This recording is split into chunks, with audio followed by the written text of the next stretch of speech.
Bonjour à tous, je m'appelle Ricardo Nassif et j'ai l'immense honneur d'être le président de PMI France. Et aujourd'hui, avec ma collègue Jasmina Kelefi, nous allons interviewer les CEO et présidents de PMI Monde. Bonjour Pierre Lehmann. Bonjour, Salut, je suis enchanté de t'avoir ici. Bonjour Jasmina. Bonjour Ricardo, bonjour Pierre. bonjour Yasmina. Alors, nous avons un certain nombre de questions à te poser, Pierre. L'idée, c'est simplement de changer et de te connaître un peu mieux, que la communauté francophone et ici et en France, nous pouvons mieux connaître qui est Pierre Lehmann. Donc, on commence tout de suite, si vous êtes d'accord? Ok. Bah oui. Allez, on y va. Euh, tout d'abord, Pierre, qu'est-ce que tu fais quand tu n'es pas en train de travailler? D'abord, je veux juste te dire un mot sur le fait que je suis vraiment content qu'on puisse faire cette interview, parler ensemble. Tu vois, enfin, c'est rare que je fasse des interviews en français. Je vais essayer de le faire bien sans utiliser trop d'anglicisme, parce que c'est vrai que c'est désagréable, hein. Je veux pas avoir l'air d'être Jean-Claude Van Damme sur cette interview. Mais donc ça me fait vraiment plaisir et puis c'est super ce que vous faites chez PMI France. On en parlera un petit peu, mais c'est important, très important pour moi que dans le cadre de la globalisation de PMI, on puisse avoir des pays de langue non anglaise qui sont aussi très puissants, très forts, très moteurs dans nos actions et donc bravo pour tout ce que vous faites chez PMI France. Alors quand je travaille pas, qu'est-ce que je fais? Écoute, en général, quand je travaille pas, je prends l'avion pour aller dans un autre endroit où je travaille. Alors dans l'avion, parfois je travaille pas dans l'avion, je regarde des films ou je lis. Mais sinon, c'est vrai, j'ai quand même une vie professionnelle assez remplie et donc voilà, je travaille quand même la plupart du temps. Je fais quelques trucs quand même en dehors du boulot. J'ai une très grande famille, pas seulement la famille PMI, mais ma vraie famille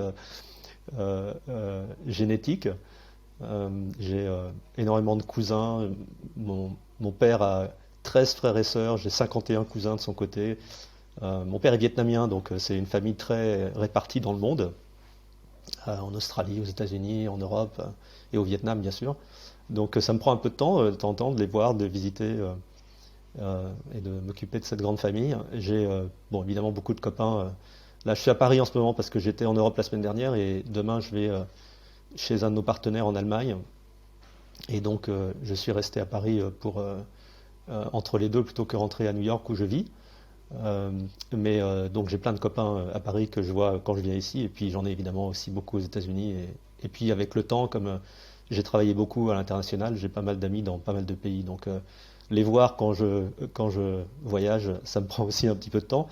Et je fais un peu de volontariat aussi. Je m'occupe notamment aux États-Unis euh, je fais partie d'un groupe de business people, donc de gens des entreprises, du monde des affaires qui aide les entrepreneurs français qui s'implantent aux États-Unis. Il y a une très grosse communauté de French Tech aux États-Unis, euh, souvent qui réussit d'ailleurs très bien. Et voilà, donc quand il y a des nouveaux entrepreneurs qui viennent, s'ils ont besoin d'un peu d'aide, de discussion, parfois c'est aussi des entrepreneurs qui sont souvent jeunes, qui ont des problèmes de croissance très importantes et qui cherchent à mieux comprendre comment faire sur le marché américain, comment structurer des entreprises un peu en phase de scale-up. Et donc, j'aime bien faire ça, donner de mon temps pour les aider. Voilà. Du coup, Ricardo et Pierre, après cette introduction personnelle, passons maintenant des aspects plus professionnels. Euh, Pierre, comme tu le sais, on est dans une période très tumultueuse sur le plan géopolitique, économique, et un certain nombre de nouveaux défis qui sont devant nous en ce qui concerne les ressources, ressources humaines, ressources matières premières, approvisionnement, crise environnementale, écologique. Et du coup, comment le Project Management Institute, PMI, peut aider les chefs de projet, les jeunes professionnels, les chefs de programme, les décideurs à affronter ces nouveaux défis selon toi? Ouais, bah, tu as raison. Je pense qu'il y a. Alors, on sait tous qu'il y a de grands défis pour le monde qui sont liés bon, à l'environnement d'une part, mais aussi à beaucoup d'autres problèmes croissants d'inégalité, de, de, euh, ressources de plus en plus euh, mal distribuées, on va dire. Alors pas forcément mal distribuées quand tu prends l'humanité au total, mais quand on regarde dans chaque pays la croissance des inégalités, la manière dont les ressources sont partagées, c'est sûr qu'on crée une polarisation très importante des sociétés et donc beaucoup d'instabilité, de révolte, de, d'insatisfaction, d'instabilité sociale et sociétale. Donc on a des problèmes importants auxquels devront faire face des générations qui sont aujourd'hui peut-être dans leur vingtaine, trentaine. Euh, les gens qui sont de ma génération, donc la génération X, on a une responsabilité très importante parce qu'on est arrivé un peu au moment où on a les leviers pour agir, alors qu'on est encore, enfin, a priori, avec assez d'énergie et d'ambition et de compréhension aussi du monde pour le faire, peut-être plus que des générations d'avant qui avaient moins cette sensibilité.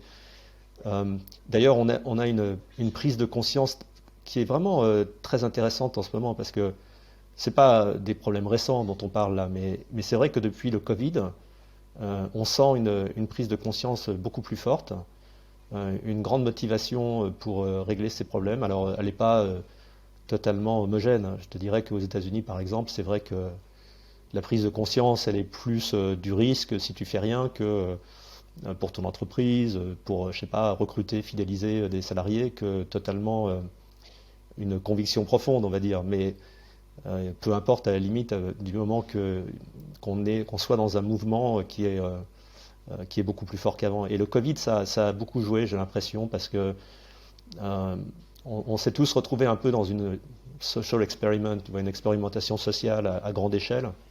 Oui, c'est vrai que pendant cette période du Covid, on a eu une espèce d'expérimentation sociale à grande échelle. On a tous changé nos habitudes de vie, nos relations aux autres.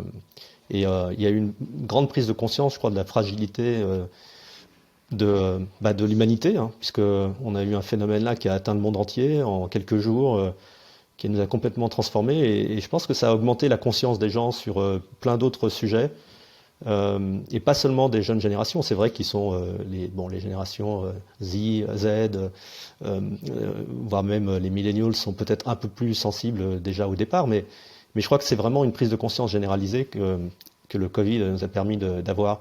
Et donc c'est vrai qu'on a des grands challenges pour nous tous et que donc la question pour nous, PMI, et pour tous les project managers, c'est qu'est-ce qu'on peut faire. Et moi je sens ça dans la communauté de PMI, une très grande envie de participer aux solutions, pas juste analyse des problèmes. Alors moi je crois que déjà c'est important qu'on ait des prises de position. On en a, hein, mais qu'on soit vraiment très actif. On a une sorte d'opportunité unique parce qu'on est assez influent. On a 700 000 membres, on a des millions de gens qui prennent nos cours, qui font nos certifications, qui viennent à nos conférences, qui lisent ce qu'on produit, et encore plus qui sont atteints par nos réseaux personnels sur les médias sociaux, ce que vous faites dans les chapitres. On a une grande influence en fait dans le monde économique, un peu partout, dans plein d'industries. Et donc, pour nous, prendre une prise de position, quand je dis prendre une prise de position, c'est pas que moi, c'est moi, mais c'est nous tous. On a tous l'opportunité de le faire, des occasions de parler, d'être clair, de s'exprimer. Et je crois que c'est important qu'on le fasse, qu'on ait tous une position ferme sur les challenges et comment les traiter. Ouais, Ricardo, tu voulais me... Ok. J'ai une question, oui, parce que ce que tu dis, ça me semble super pertinent pour le contexte où nous habitons. Cette idée de post-Covid, historiquement, le PMI a eu un positionnement avec les chefs de projet senior. C'est pour ça que la certification PMP cible plutôt la seniorité. Mais depuis quelques années, on a ouvert la voie à ce que depuis les États-Unis on appelle les change makers. Ça veut dire la vulgarisation de la gestion des projets pour aider les gens à se rassembler derrière un but commun. Et jusqu'à présent, PMI a eu un certain nombre des initiatives pour booster, pour vulgariser la gestion des projets dans ce sens. Et est-ce que tu penses que dans l'avenir, qu'est-ce que nous pourrions faire, qu'est-ce que vous allez faire de là, depuis les États-Unis, mais qu'est-ce que nous pouvons faire depuis les chapitres à proximité pour aider les chefs de projet non formels à mieux s'organiser pour réussir leur projet.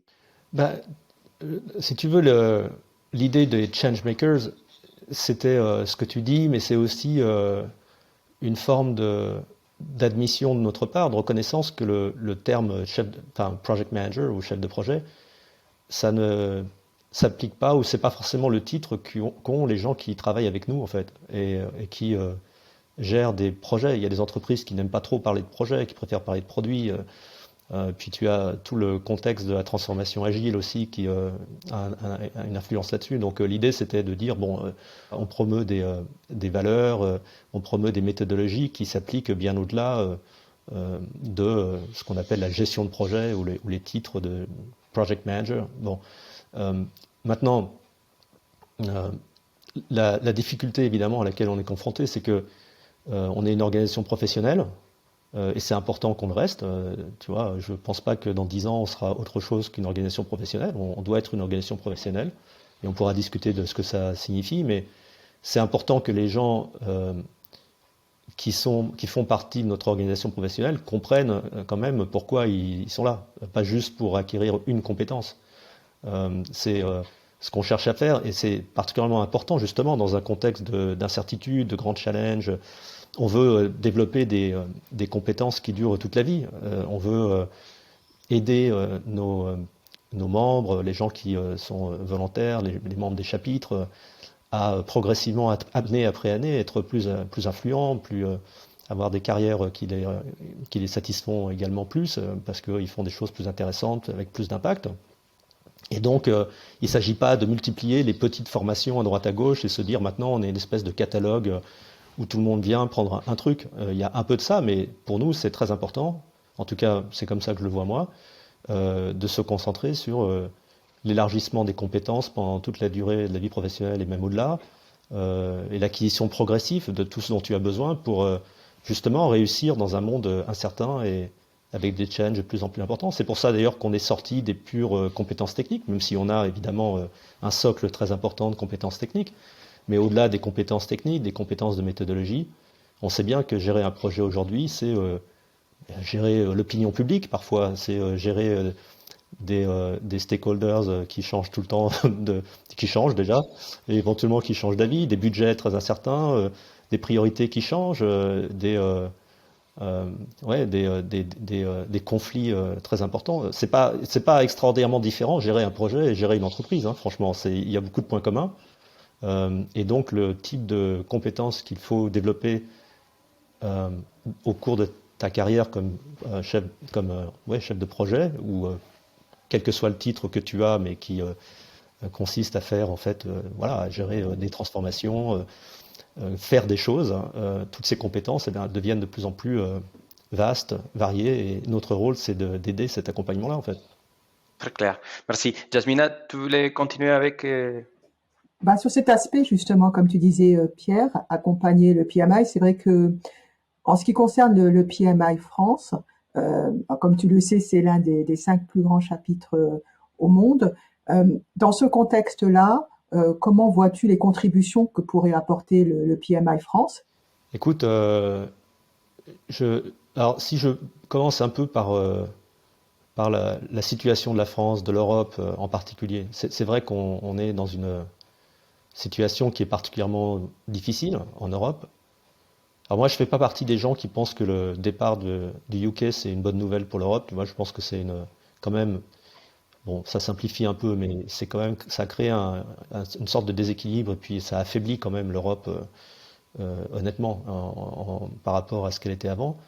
On a une polarisation de la société qui existe dans beaucoup de pays, hein, qui n'est pas limitée à l'Europe, mais c'est vrai qu'en Europe, quand on voit, je sais pas, la situation en Italie, celle même en Suède, bon, en France et en Allemagne, on a un équilibre un peu instable, mais on voit quand même là aussi une polarisation des extrêmes qui sont de plus en plus proches du pouvoir et qui vont sans doute à un moment ou à un autre l'être. Donc nous, on a connu ça un peu aux États-Unis aussi, hein, donc on voit les conséquences de cette fracture sociale en fait, et tout ce que ça crée comme difficulté, comme désunion.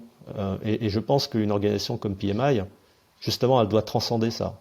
Je pense que ce qui nous unit chez PMI est beaucoup plus fort que ce qui nous divise, et c'est très important. On est un facteur, je pense, de cohésion. Bon, chacun peut avoir son opinion politique, chacun peut avoir sa vision du monde, mais je crois, on a des valeurs qui sont communes, on a des ambitions qui sont communes, et ce que vous faites sur le terrain, c'est extrêmement, extrêmement critique. Alors après, en Europe, si tu regardes les problèmes de l'Europe, où sont les solutions aux problèmes de l'Europe? Je les ai pas, hein, mais on sait que ça peut être dans l'éducation, par exemple. Ça peut être dans tout ce domaine de sustainability, où quand même l'Europe a une certaine crédibilité, que c'est compliqué pour les États-Unis d'être crédible dans la sustainability, parce que franchement, on en est tellement loin que avant qu'on puisse être vraiment aux États-Unis un pays crédible dans ce domaine-là, il va falloir faire quand même énormément d'efforts. Euh, mais il y a un problème essentiel dans la sustainability, c'est la réduction du coût du green premium, hein. Donc c'est opérer d'une manière plus sustainable. Alors c'est pas que l'environnement, mais en général ça coûte plus cher, et il faut innover pour réduire ce coût. C'est essentiel, sinon jamais on arrivera à réduire un peu enfin à améliorer notre situation de manière durable. Il faut que les pays qui sont les moins riches puissent accéder à des manières de se développer qui sont sustainable, à un coût qui n'est pas le coût actuel. Et ça, cette innovation-là, elle doit venir des pays développés. Ça, c'est la dette qu'on a vis-à-vis du monde, en fait, dans les pays développés. Et je pense que l'Europe a une certaine avance, une motivation, une crédibilité pour faire ça. Je pense que c'est vraiment un des avenirs de l'Europe. Sur l'éducation, plus les sociétés sont éduquées, enfin en tout cas moi j'y crois, plus on peut espérer quand même qu'elles iront mieux. Et donc chez PMI, on a un rôle. Alors on ne fait pas tout dans l'éducation, on ne va pas à nous tout seuls régler les problèmes de l'enseignement supérieur en France, mais on peut certainement contribuer à améliorer l'enseignement supérieur et l'enseignement pendant toute la vie par ce qu'on fait. Et je pense qu'on le fait plutôt bien. C'est quelque chose qu'on fait depuis longtemps et qu'on fait assez bien. Et enfin, il y a, je dirais, la digitalisation de l'économie. Donc c'est un truc où les Européens et les Français en particulier sont plutôt bons. Tu vois, je parlais tout à l'heure des entrepreneurs français de la French Tech qui réussissent plutôt bien aux États-Unis. Alors, ils n'ont pas les mêmes capitaux, pas le même accès au départ, aux talents et aux capitaux, à la recherche qu'aux États-Unis, mais au niveau innovation, capacité à comprendre les besoins des consommateurs, agilité, les sociétés européennes sont plutôt. Alors, il n'y a pas que les Européens, il y a aussi les Israéliens, alors, sauf si on les inclut dans une sorte d'Europe un peu large. Mais il y a certainement un gros potentiel des Européens. Dans le monde, par exemple, bancaire, les Européens ont une avance énorme sur la digitalisation des relations avec les consommateurs, avec les clients. Et donc, nous, chez PMI, on est au cœur de ça. La transformation digitale, c'est ce que font une très grande partie de nos membres, et ce que feront encore plus des futurs membres de PMI qui sont encore aujourd'hui à l'école. Donc on a des axes comme ça où je pense que la France peut, en dehors du fait d'être parmi les plus grands, vous pouvez tout à fait non seulement contribuer, mais même prendre un certain leadership sur des sujets très importants pour l'avenir du monde.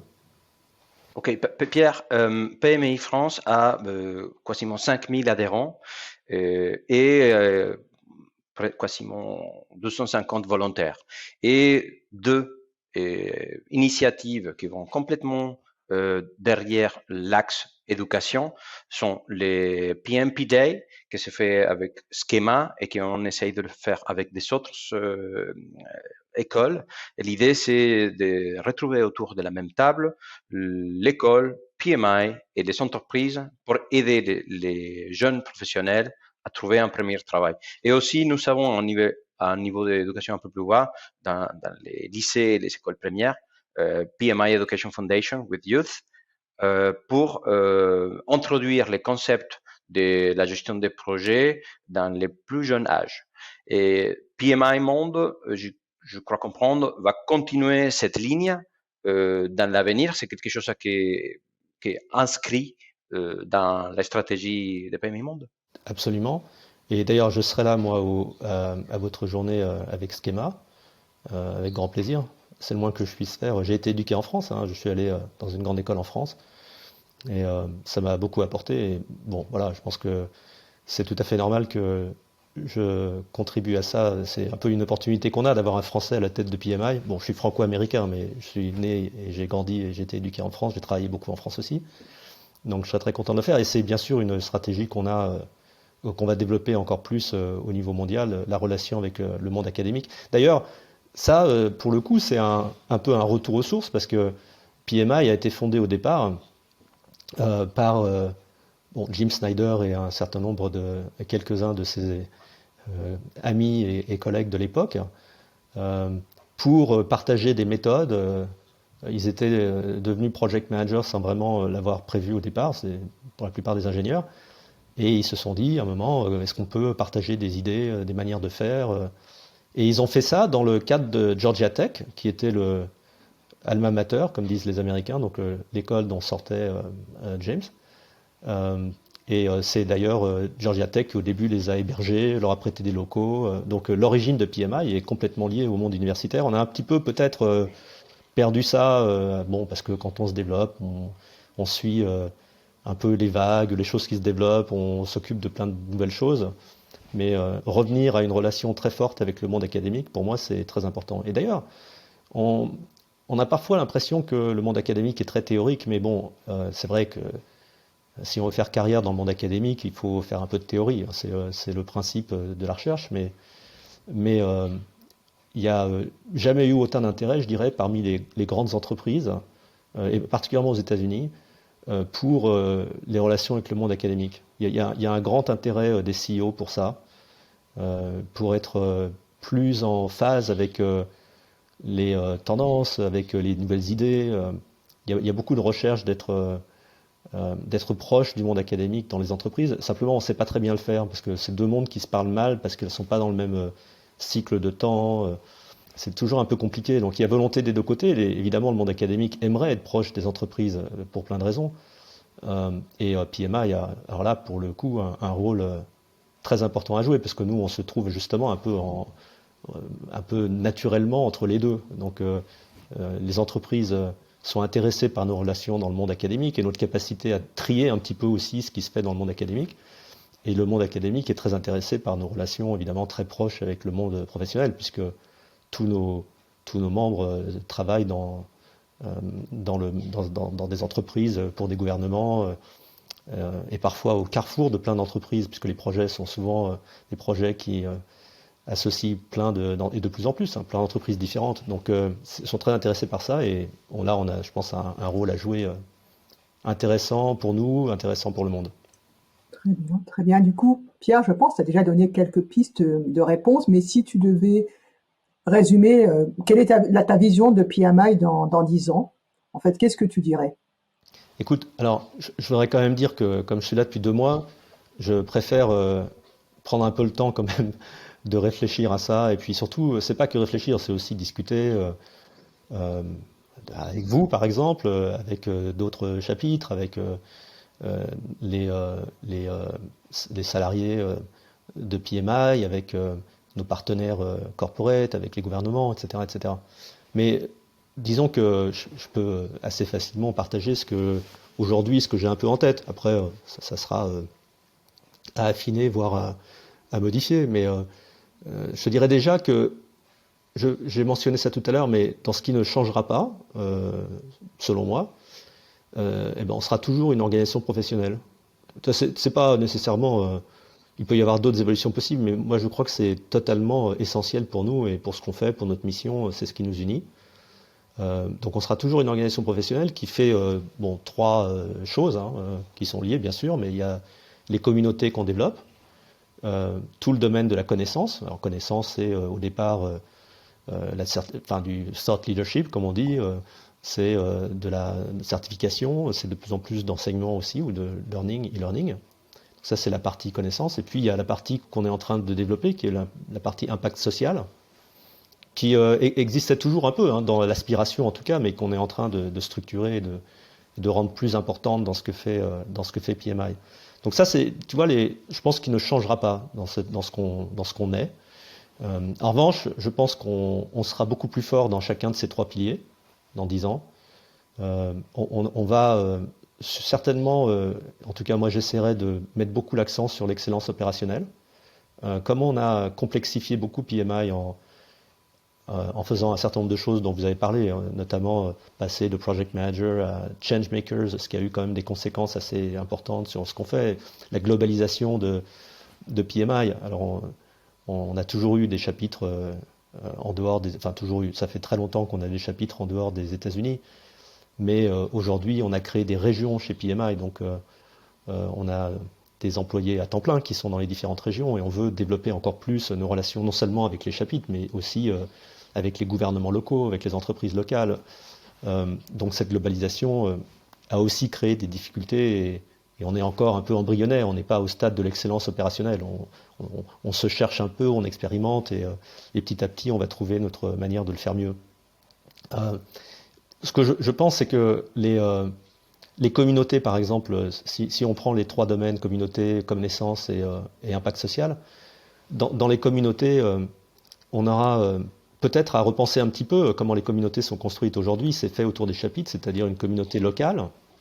Ça restera vrai, parce que les communautés locales, c'est ce qui permet de créer déjà de l'amitié, de la proximité en se voyant physiquement, et puis aussi parce qu'on travaille dans un environnement avec des entreprises locales, des employeurs locaux, etc.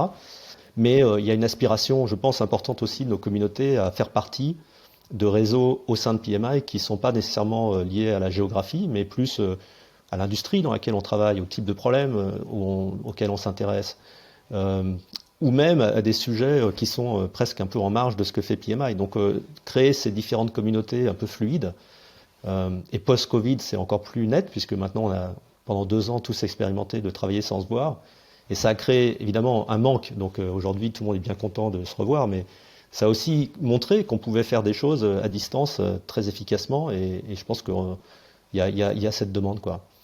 Plus largement, je dirais que pour les communautés, comme on a cette stratégie un peu de passer du project manager au change maker, elle reflète un peu aussi quand même l'évolution de la profession, qui est moins peut-être définie de manière stricte qu'avant. C'est-à-dire on est un peu moins dans une situation de projet qui a un début et une fin. Par exemple, toute la discussion autour de l'évolution vers le product management, donc des life cycles qui sont du début à la fin d'un produit. On a énormément de project managers qui en fait aujourd'hui sont plus des product managers d'une certaine manière. Et donc cette évolution-là, il va falloir que d'une manière ou d'une autre, on la reflète dans notre communauté aussi, qu'on soit peut-être plus clair, qu'on ait une vision plus claire sur l'évolution de la profession et donc comment on doit la définir demain. Et à mon avis, dans 10 ans, on l'aura définie d'une manière qui est plus large que ce qu'elle est aujourd'hui. Et peut-être plus diversifiée aussi, parce que ça correspond à l'évolution des entreprises et de la manière dont elles fonctionnent. Bon, sur la connaissance, on va certainement avoir des évolutions qui reflètent l'évolution de la communauté. On a parlé aussi d'un certain nombre de choses autour de la sustainability. Tu vois, je crois que presque tout ce qu'on fera dans 10 ans aura des composantes très importantes de sustainability. J'ai d'ailleurs vu des projets qui viennent de PMI France autour de ça, qui sont très intéressants, et je pense que quand tu feras un PMP dans 10 ans, tu auras une grande partie du learning déjà, et puis après de la certification, qui portera sur des questions de comment faire un projet sustainable, non seulement sur le plan écologique, mais toutes les composantes de la sustainability vont prendre une importance très forte dans ce qu'on fait. On a commencé déjà, on a des partnerships avec des organisations spécialisées, avec United Nations, mais je crois que ça sera devenu plus core business pour nous, enfin totalement core business, dans même pas 10 ans d'ailleurs, même avant ça. Voilà, puis je pense sur le social impact, on est un peu au début, et dans 10 ans, on aura mieux clarifié comment on veut le faire, comment on peut avoir de l'impact sans trop s'éparpiller, parce que même si on est des millions, on sera des millions à ce moment-là, il y a toujours, on peut pas sauver le monde en essayant de tout faire à la fois. Donc il faut qu'on trouve une manière ensemble d'unir des millions de gens sur un nombre d'objectifs qui est quand même raisonnable pour qu'on ait suffisamment d'impact. Bon, ça c'est un challenge, parce que chacun a sa manière de voir les choses, a envie de faire ce qui l'intéresse. mais un boulot qu'on devra faire ensemble dans les années qui viennent, c'est bien clarifier comment on peut maximiser l'impact dans le social impact. Pierre, la discussion est super intéressante. Nous nous sommes promenés sur un nombre de sujets très divers, de l'éducation, change makers, la next gen et comment les aider à réussir leurs projets. Franchement, la discussion est super intéressante. Nous sommes en train d'arriver à la fin de cet entretien. Je merci beaucoup pour nous avoir alloué ce temps. C'est un honneur pour nous de t'avoir parmi nous. Et ça sera un vrai plaisir de partager cette aventure magnifique que PMI propose partout dans le monde, à tous les chapitres et à tout individu qui cherche à réussir ses projets. Merci beaucoup, Pierre Lehmann, de nous avoir accordé ce temps-là. Merci Ricardo, merci Yasmina, ça me fait un très grand plaisir aussi et on va se revoir de toute façon souvent avec la communauté française. Vous êtes un peu ma petite famille, donc voilà. Tu seras toujours le bienvenu, Pierre. Merci Jasmina pour tout et merci beaucoup. Pierre. Merci Ricardo, merci Pierre. Alors à la prochaine, au revoir. Ciao.